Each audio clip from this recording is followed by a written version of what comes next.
Today we're checking out Drewry's Bluff, Fort Darling, Richmond National Battlefield Park. Had to park my car down this road in the parking lot up here. Walk back and take a picture of the sign. Speed limit 15 miles an hour.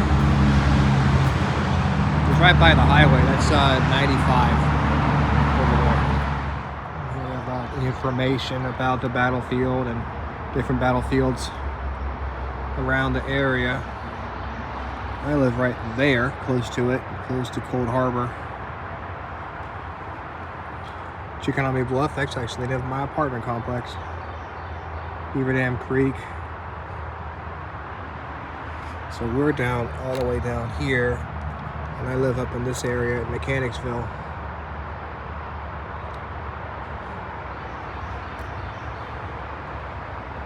Drewry's Bluff, 1862. Drewry's Bluff, named for local landowner Captain Augustus H. Drewry. Rose 90 feet above the water and commanded a sharp bend in the James River. So there's Norfolk down here. Oh, there it is right there.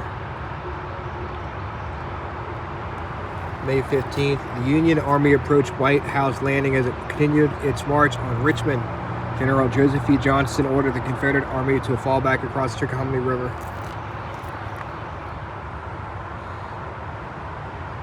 One of the key defense points of Confederate Army is stopping the Union from coming up the river and attacking Richmond. Drewry's Bluff Trail. Along this trail, the first shots were fired in a series of campaigns designed to capture Richmond, which lasted from 1862 to 1865. Drewry's Bluff, a most commanding point where the James is narrowest, about 7 miles below Richmond, has been selected as the best point for a battery, coupled with obstructions. There's a cannon overlooking the river, the James River. This photo was taken in 1865, so give you an idea when that photo was taken. And look, there's a boat right there. It looks like a steamship coming up the James River. So we're going to be walking this trail all the way up to the fort, check out the view of the overlook, James River, and yeah, let's go on our adventure. So take this. Here's the closest up at night. Okay, walking down the trail. Really pretty day out here too, to be honest.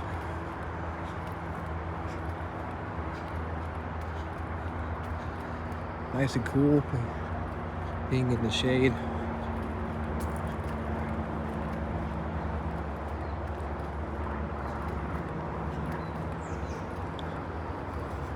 I've been here before a few times. It was a little bit of a hike to get back here, but it's fun.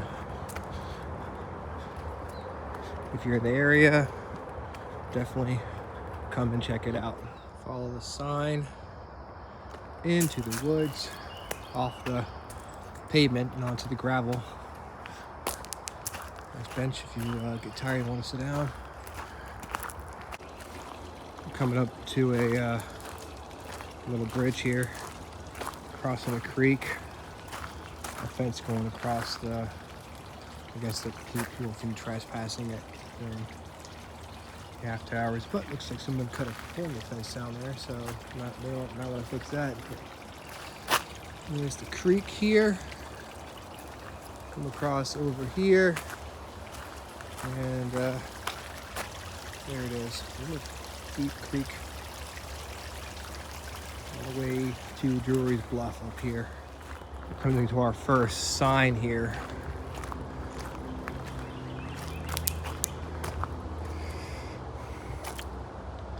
Permanent post. In 1863, the Drewry's Bluff post expanded into a military city. Hundreds of Confederate soldiers and sailors and Marines camped on these grounds. So I'm guessing this house was a part of Drewry's Bluff. June 1865, Union officers and their wives gathered at the punch of a former Confederate building. This encampment resembles a military village. One sees small log houses with doors, windows, and fireplaces. Charles Gerard, French envoy. So we are here, right there. So I'm guessing the hotel and chapel would have been over here. Right there, yeah, over here, across from the sign. Chapel a little farther down, back into the woods there. Let's keep on going. There's another trail up here too. I don't know where that trail goes. We'll come back to that. It really goes to show like what happens when Mother Nature takes over a location or takes over the land, and when you know, buildings get torn down and left, and you know, Mother Nature is able to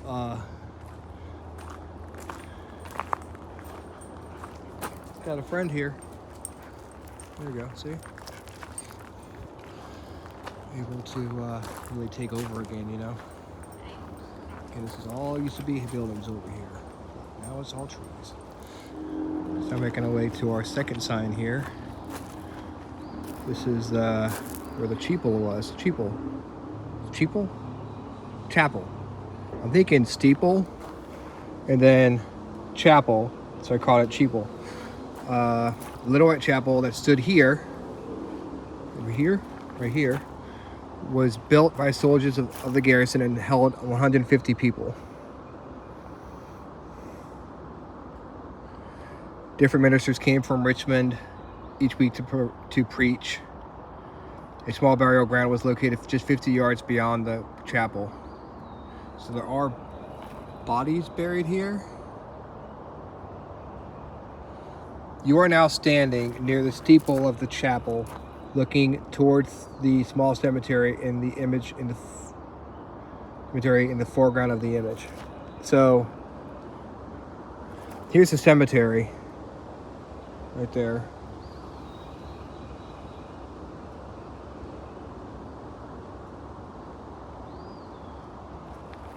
Here's the graveyard. Trying to figure out where we're standing here. We're looking towards the steeple, near the steeple. So we're over. We're probably like right here, or maybe right around here, looking at the steeple. This chapel's rustic graveyard captures the cameraman's attention. The prominent headboard marks the grave of Union Sergeant Frank L. Smith, who drowned in 1865 while removing artillery from the Confederate forts. All the remains have been removed. So there used to be a graveyard here, but now it's been removed. Let's continue our walk towards the fort.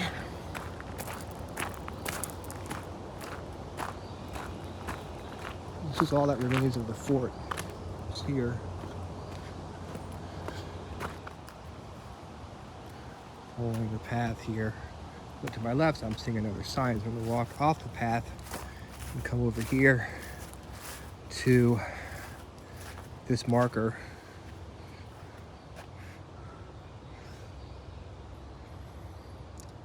So this is the hot shot furnace, which might have been right there, I think. Maybe.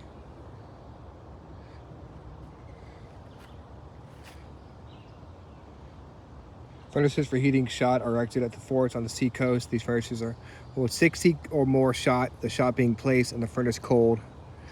It requires 1 hour and 15 minutes to heat them to a red heat. So that might have been right over there.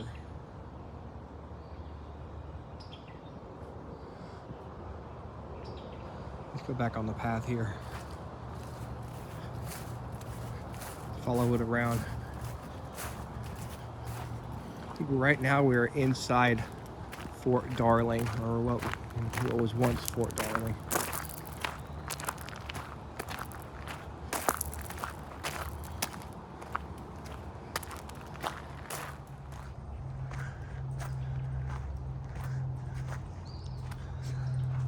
The perfect Gibraltar.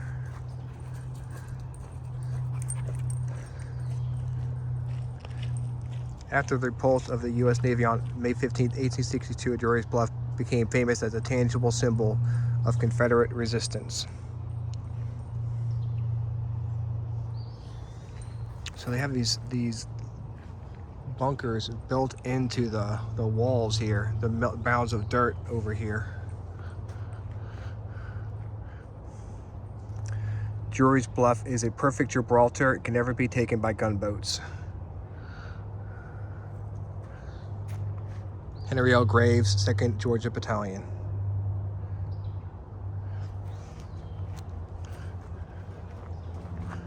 Let's walk up the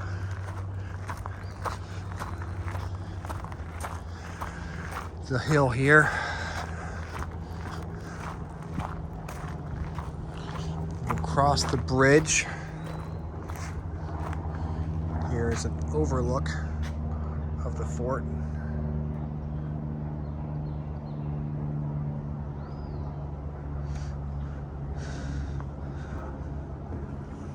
Make our way over to the next sign here. The covered way. During the battle, supplies could be brought into the fort through a covered way, a tunnel protected from shell fire. So I'm thinking maybe this down here was a covered way. They would bring supplies through the tunnel into the fort, which is, you know, right there. So we're now standing over the covered way, crossing over the covered way.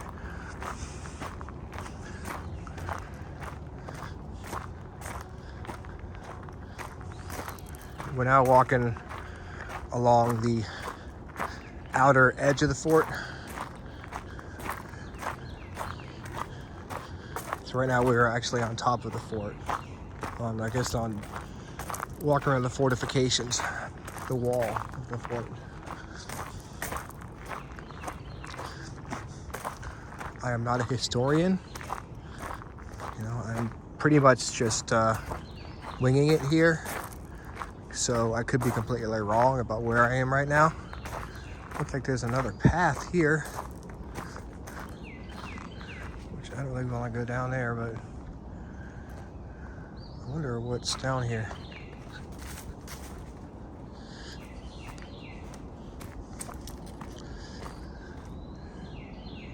This might just be a nature path. Don't really want to go down there right now.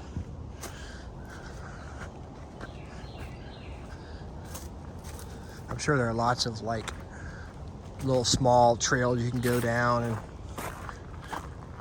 and check out.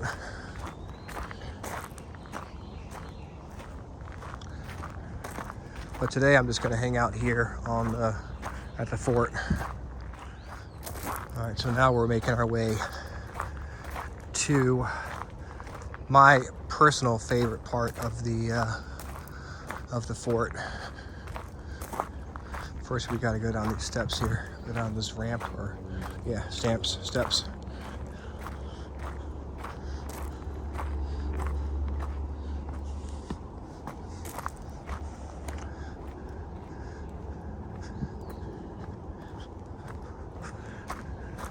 Coming to another sign here.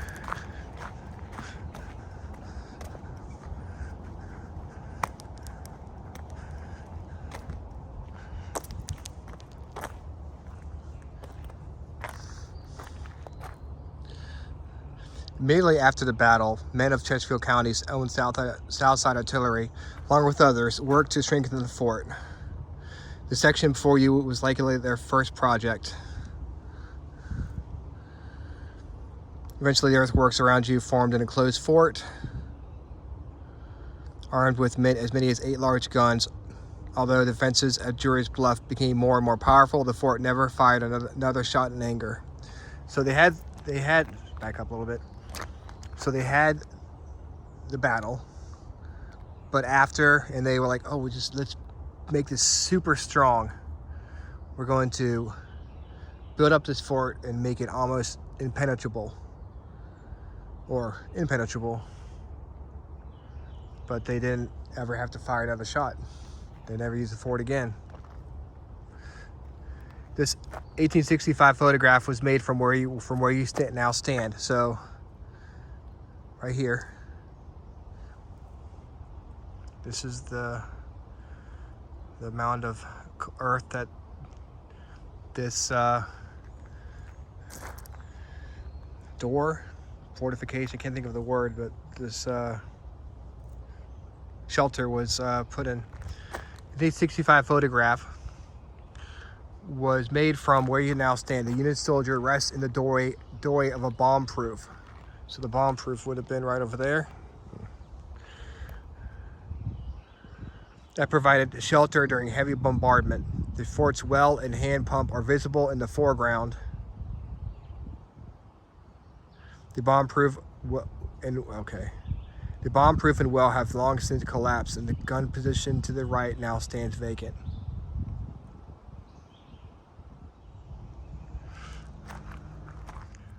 Now we're making our way up to the cannon that serves as a reminder of the battle that took place here in the defense of Richmond from the Union Navy. Need to have these cement. It's supposed to look like sandbags. Supposed to represent sandbags, and see right here. These actually look like these actually look like sandbags. But this is a there it is. A replica of one of the cannons that was used to defend Richmond. It says BFJLA. I'm not sure what that means. Of course, people have written on the cannon, left marks on it and stuff. Oh, let's look inside here.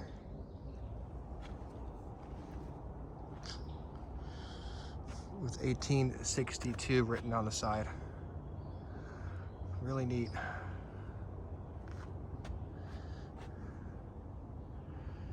Some wheels down here. I guess they could turn it on this track. You get probably 4 or 5 men to turn the cannon to where it needed to be. And then you could point it up and it would click. And this thing would click into each one of these holes as, how high or low you wanted to shoot the cannonball.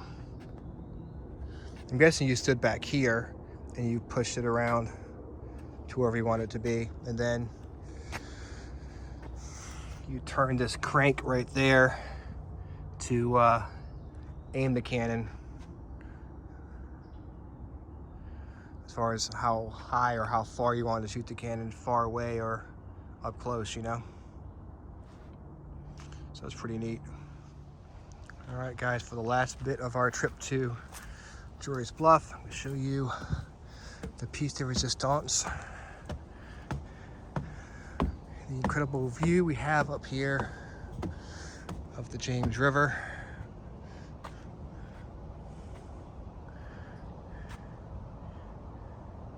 Beautiful, beautiful view here.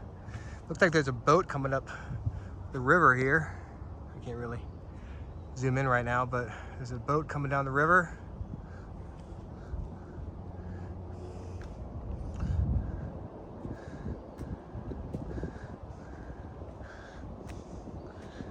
farther, but I believe Richmond is that way. You can see the bridge going across right over there.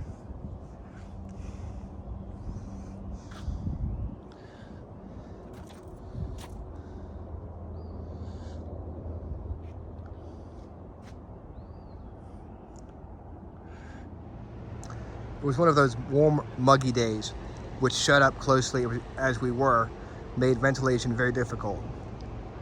At times, we were filled with powder, smoke below threatening suffocation to us all. Some of the hardiest looking men dropped fainting at the guns. William Keeler, an officer above the USS Monitor during the Battle of Drewry's Bluff. So the USS Monitor was actually in the battle and came out here, was in this water.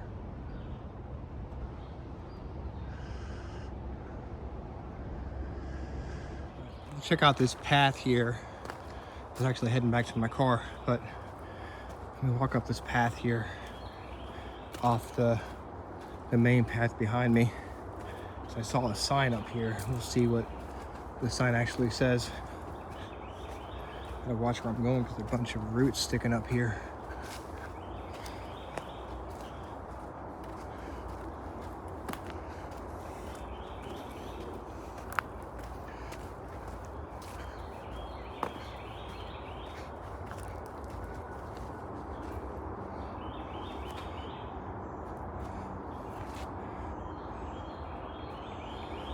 From 1862 to 1865 at Camp Beale, the training of Confederate Marines took place in the area in front of you.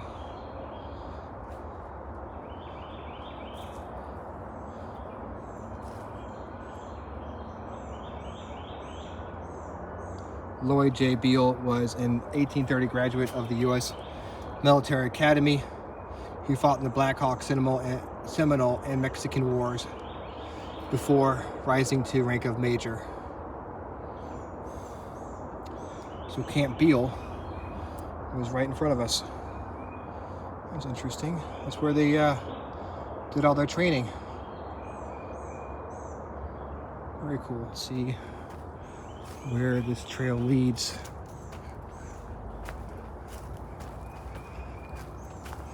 Might be to another view, perhaps. Or a marker. Let's see.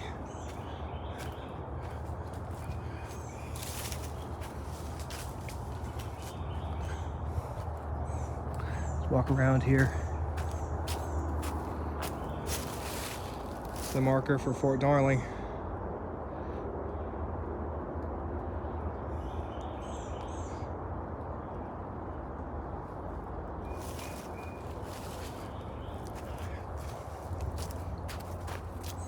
Going off the beaten path here, guys.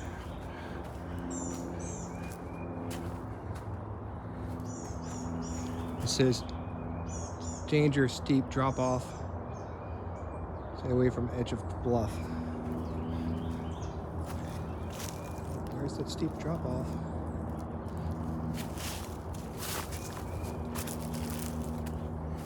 Walk through here. Look at the roots coming out the tree. The tree's barely hanging on.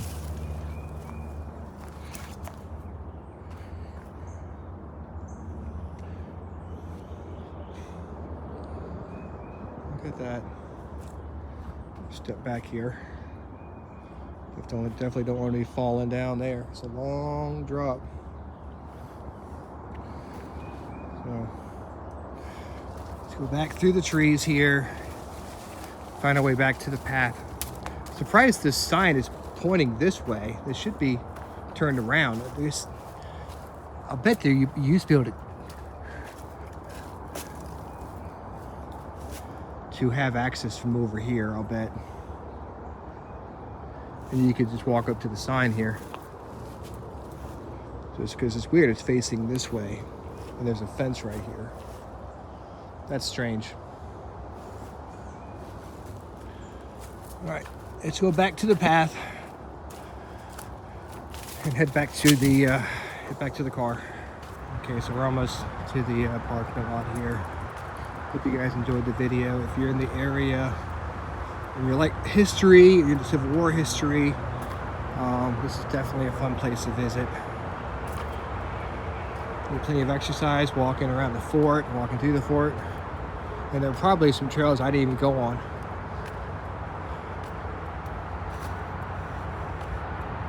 So there's a lot to explore out here. Again, hope you guys enjoyed the show, enjoyed the video, and we'll talk to you soon. Bye.